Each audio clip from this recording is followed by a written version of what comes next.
The big news of late is the Bill Clinton scandal, featuring a Hustler magazine-type situation with a Donna Rice-type lady.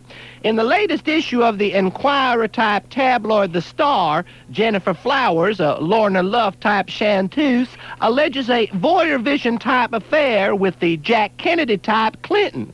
And if Clinton isn't able to straighten out this Gary Hart-type situation, Hillary, his Eleanor Roosevelt-type wife, could end up going on a Kitty Dukakis-type binge. Here in Le Grand Palm, the society event of the season so far is definitely the John Gotti trial, because you could go to just about any cotillion in town and you wouldn't find anybody as tastefully appointed as the Dapper Don himself.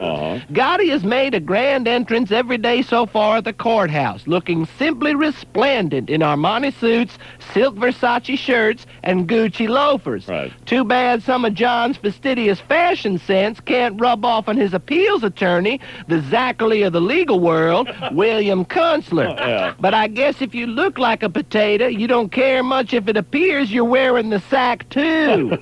You ask me, I'd be happy if John would just impart some grooming tips to his celebrated mouthpiece. Even if the Larry Fine, rutabaga, wishnick hairdo was some kind of a statement, you'd think that Kunstler would at least take a few minutes each morning trying to trim back those celery stalks growing out his ears. Although he's let this hair botany experiment go for so long, he'd probably need a weed whacker to get him under control. Oh well, maybe he could just stick some tainted tuna in his ears and make a nice salad niçoise. Bon appetit! Imus in the morning. Imus in the morning. Man, what do you want? Well, I ain't seen you since the road trip from hell. You just decide to drop in unannounced? well, What is it? You start hanging out with famous people like Wilfred, Brimley, and Arnold Schwarzenegger. All of a sudden, you have no time for your bald little friend. You don't come around here no more to the locker room, say hi, nothing. Well, I'm sitting here watching black guys take showers, waiting for you to come by so I can scream for 2 minutes. Well, go ahead. I have no f***ing life. I know you don't, Joe. So let's talk. You're going to be back in a slammer soon. What do you want to talk about? Running shoes. I know. How about running shoes? What do you say we engage in a long, tedious conversation about sneakers? Well, You've finally done it, haven't you? Yeah. You've finally gotten so self-absorbed you've lost sight of everything else. wait. Now, I'm not saying that when these listeners call in you should have a debate about particle physics or anything, but it ain't exactly like Reebok's energy return system is a f***ing controversial issue. All the things going on in the world, you decide to drone on about footwear. Well, I'm surprised you haven't made Chuck include these little revelations in his newscast. Our top stories this morning: San Francisco's rocked by an earthquake. Manuel Noriega survives a failed coup attempt, and the Asics Gel 3 is a great f***ing running shoe. You need a hobby, pal, really. Try needlepoint, ceramics, save string, play with yourself, anything. Oh, wait a minute. Just stop getting excited about f***ing Snickers. Jesus, I don't know why I'm complaining. At least it's not Reader's Digest anecdotes about your cholesterol or your kitty. well, yes, sir. But you need to get a life, babe, or else in 5 years, you'll be sitting in the radio rest home drinking tea with the Wolfman and Cousin Brucey. Hey, cousin, how about you pass me the sugar? Have mercy, baby. Speaking of cousins, I don't know why it was such a shock to everybody that Giuliani was married to his. I just think it's a little strange it took him 14 years to figure it out. I mean, when the kids start calling you Uncle Daddy, that should be your first clue. But I don't think that this man's romantic life should affect the way you vote for him. Well, no. If a man wants to go to a family reunion and pick up women, that's his business. But let's face facts, all right? Yeah. He's short, he's bald, and when he makes a speech, it's like standing next to a broken steam pipe. Who else is going to marry him besides a blood relative? Imus in the morning. Well, it's Tuesday, and what can I tell you? George Bush has a State of the Union address tonight, and from all reports, this could be his most crucial one yet in terms of his approval rating. Seems like George's going to have to do card tricks to get the American public to like him again. Good evening, my fellow Americans, and keep your eye on the Red Queen. Yesterday, Jennifer Flowers played tapes of alleged phone conversations she had with Bill Clinton. I don't know, but if you ask me, Clinton's voice in the tape sounds suspiciously like Senior Wentz's. Close the box, all right, babe? I don't know. If I'm the governor of the state, I'm going to set my sights a little higher than some chick who does Sondheim medleys at the Ramada. Know what I mean, Cha-Cha? It's coming up on 23 after 8. Imus in the morning. Imus in the morning. What does the 33 refer to? The number of hairs you got left? He can't decide if he should comb his head or wipe it. I don't know why you have so many Mets calling in sick. It's not like they don't take care of themselves. They stay in shape. Look at Sid Fernandez. All right, so he looks like Walter Hudson, but it doesn't affect his performance. And Hernandez. Okay, so every now and then, he likes to have a Marlboro in a dugout. So he likes to sit in the clubhouse, have a few beers, and watch the game on TV. Hey, Keith, this ain't the f***ing Blarney Stone. You're supposed to be playing ball. If anybody should be hanging out in his junk in the locker room smoking cigarettes, it should be Carter. When the hell is this stupid bastard gonna retire? What's he waiting for?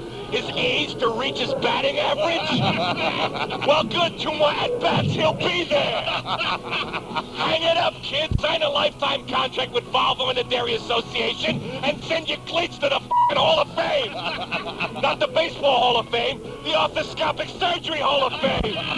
You stupid bastard. Imus in the morning. Now the flesh, I sure do hope that my damn breath's fresh. Let's rock. Everybody, let's rock. Come on, everybody, do the Trump plus a naked flesh rock. Hey, it's Elvis. Hey, man, you ever see one of them little old wiener dogs laying out in the middle of the road and run over by one of them trucks hauling concrete reinforcing rods? Well, that's how dead I am, hoss. I'm deader than a roadkill, no matter what a bunch of fat pre-menopausal women in Carbondale, Illinois has to say about it. You know, you can't swallow half a nerve gas factory and chase it down with the annual product line of the Jim Beam Company and live to tell about it all. I don't care who says you can. Anyway, I'm still up here in rock and roll heaven, seeing what y'all are doing down there. Hey, Georgia, look out! Little hurricane joke there, baby. Anyway, like I was saying, I hear y'all are going to be headed for the shore yourselves, huh? Taking your show down there to AC. Did I ever work in Atlantic City, or was I dead? Damn if I know. So now you're taking a bunch of your listeners down there to Trump's to observe your first year at WFAN, huh? I bet you're having a hell of a time deciding whether to have a birthday party or a funeral. Anyway, if you're involved, Imus, and it's a party, could be having us one of them there baby booms come along about next July, right? Especially if there's any of them down there like I used to like them. You know, knee socks and pigtails and dragging a dolly by the leg. That's the way me and old Priscilla used to do, you know. Knee socks and diapers. Yeah, and then she put on a pair of overalls and a miner's helmet and I'd drill her. Anyway, you better be careful down in AC, son. You know the kind of listeners who enter these contests. About half of them are full-blown and the rest of them are showing symptoms, if you get my drift. And you don't want to be having to segue from AC to AZT. First thing you know, you'll be up here fronting for my band looking like an anorexic leper. So you go ahead on down there and have a good time, son, but take a little piece of advice along with you. And stick it on your radio station if you want to. Well, went to a party at the Trump Hotel. Took a bunch of listeners, they began to smell. One of them gave me a come hither look. Then her eye dropped out and on her leg was a hook. Get back. Everybody get back. Get the hell away from me unless you wrap it in a see-through Saigon. Imus in the morning. Atlantic City, is it? Yes, we are.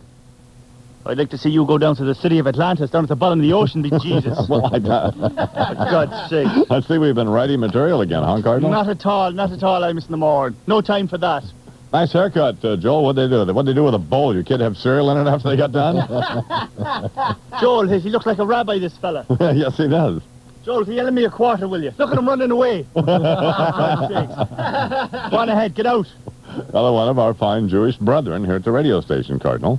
You and your stupid Halliburton briefcase. Yeah? Oh, it looks lovely, the Halliburton briefcase. Little combination lock, silver handle. It looked lovely over your head, Imus in the morning. You're talking about where we locked the football picks. That's correct.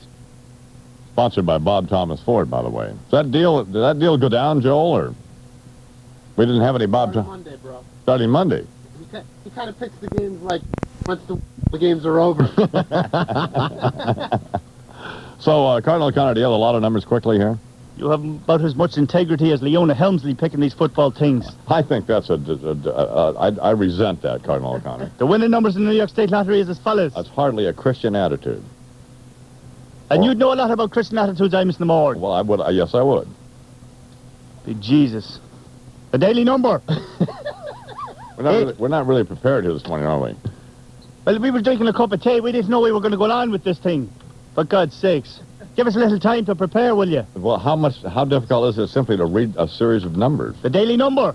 8, 6, 9. The win 4 number. 6, 1, 3, 0. The Keno numbers is as follows. 1, 3, 4, 5, 8, 9, 12, 15, 19, 22, 24, 26, 28, 38, 42, 43, 53, 61, 68, 79. Come on, let's go here. Are we finished? Come on, these long pauses are killing us. We're finished, Imus in the morning. Thank you, Cardinal O'Connor. Have a nice weekend. Imus in the morning. The Quaker Oats oatmeal. There's something about nutrition you ought to know. If you're working on one of those low-fat, low-cholesterol diets, you can eat foods that have low cholesterol or even no cholesterol. But what you're really wanting to do is bring down the cholesterol that you've already built up in your body. Now there's a way to do that.